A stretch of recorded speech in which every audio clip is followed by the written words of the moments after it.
Welcome back to the channel. If you're new to the channel, make sure you hit that subscribe button. Drop a like down below, comment, let me know where you guys are from. Let's get right into it, man. So the whole Boosie thing, he had like 10 people with him in the back of that concert, man.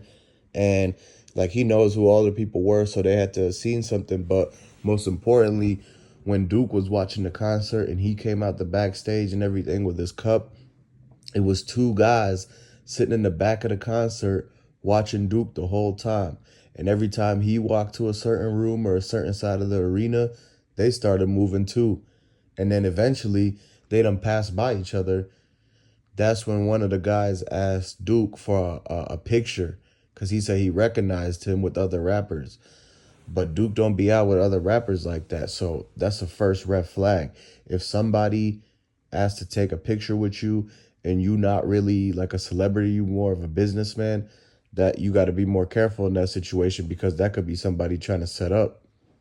They really was trying to send a picture to their friends to show what Duke was wearing so that when they came back and spun the block around, lapped it, and when he was going to the parking garage, they're going to know exactly what he had on and they're going to know exactly who to look up, who to find. So that was the first red flag, the first major one that kind of set the whole thing off. Because you can't just have two people following you around like that and you ain't got no security. And now Boosie's busy. He's on stage. He can't give orders to none of his guards and tell them to come and look for and find you to protect you. So at that point, that's when he knew that he basically had to, like, he tried to, was like, okay, the concert ended. Let me just go ahead and bounce. But it was too late because he was already being watched. Everything was already in play. And they were just basically playing their roles, playing their parts and waiting. He walked out that back hallway. He hit that door with the exit sign, and he had all the people to the right, but he took a left towards his car. Because remember, all the Boosie and his people were parked to the right, and they're hanging out over there. But for some reason, they had told Duke that he had to park in a specific area. So he was walking with his bags and walked out that door, and he turned left and he passed the garbage can and the little thing that had the cigarette butts in it. And as he kept walking, he walked at least 20 parking spots before somebody else pulled up. And now Duke's walking to a truck because people saying he pulled up in a truck, right? And so as soon as he's going and he gets far away from the crowd, then that's when a truck pulls up and they jump out. And when they did everything and everything happened, and the people run up, and after firefighters and everybody came, they looked through Duke's car and they're like, yeah, he didn't have anything other than the jewelry that he had on him, basically.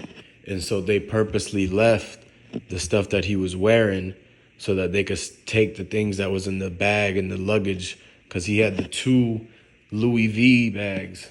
And y'all know how people and celebrities and everybody, they carry a lot of their high expensive, high ticket items inside their designer bags. Like, that's a trend. Everybody does that, especially when you're a jeweler like that. He gets the custom made bag that is literally meant for his company and his jewelry collection piece.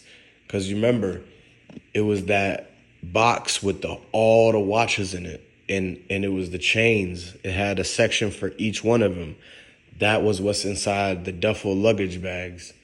And that one, it had the Louis V print on the outside too.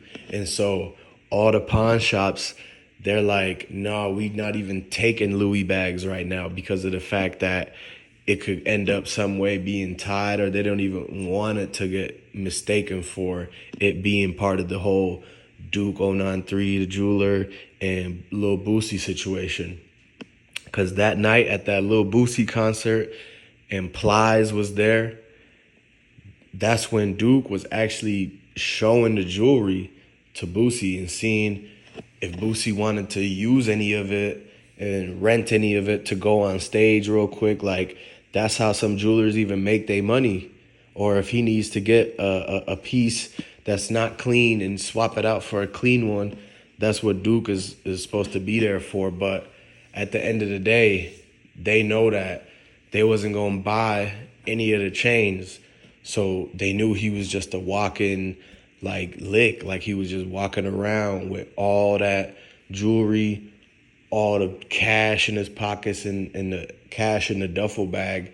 Like when somebody looked and they seen how expensive his truck was, and the fact that he was walking around with the LV bags, and he even had on like everything, the glasses, the chains on, the watches and the rings, then they were like, whoa, that's when they jumped. They knew that that was Duke. They knew that they had their person because they were told to look out for somebody that had everything dripped out, and he was going to be parked alone in this old area.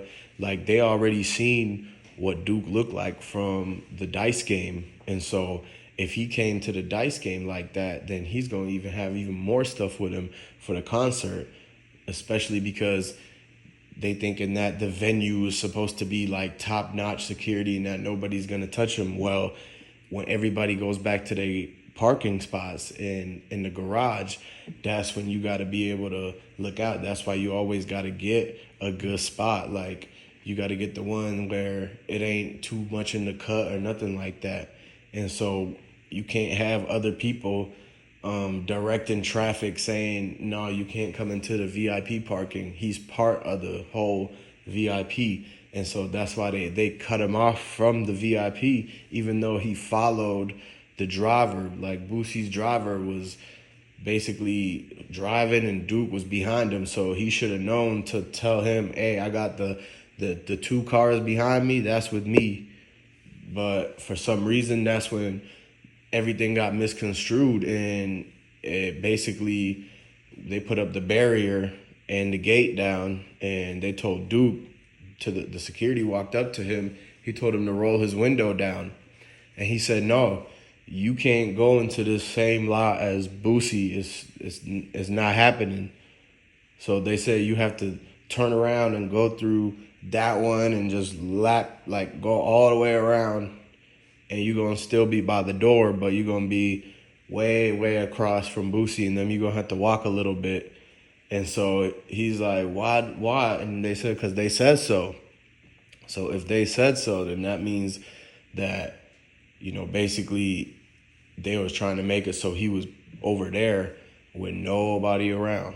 And so that way the play could be ran. Like, y'all got to understand that everybody was talking about it looked like a setup. Even in the comment section, they said, yeah, I mean, it could be a back door. And that's why that you have to watch, like, especially if you out of town and everything like that, especially when people go out of town and they put their trust, like, oh, they could trust these people they're around just because maybe one guy has some money in the crew or whatever and he got some security, but that don't mean all that is for you. And so they knew that if Duke didn't come with no security and they didn't give him no other ticket or the parking sticker to come in, then it was like the whole thing, basically, everybody is saying that allegedly it looked like backdoor set up because they already had this stuff in line. Like the fact that they staked him out at the dice game and then followed him, and they made sure to pull up in the truck too. So in the camera footage, it looked like two trucks doing burnouts. It looked like some country type of stuff. And so but then when you don't realize is what the dude opens the door and everything that happens when they turned the truck and literally blocked the view in between Duke's car and their car, and everything happened in between. Then when they skirted off, they just see Duke on the ground.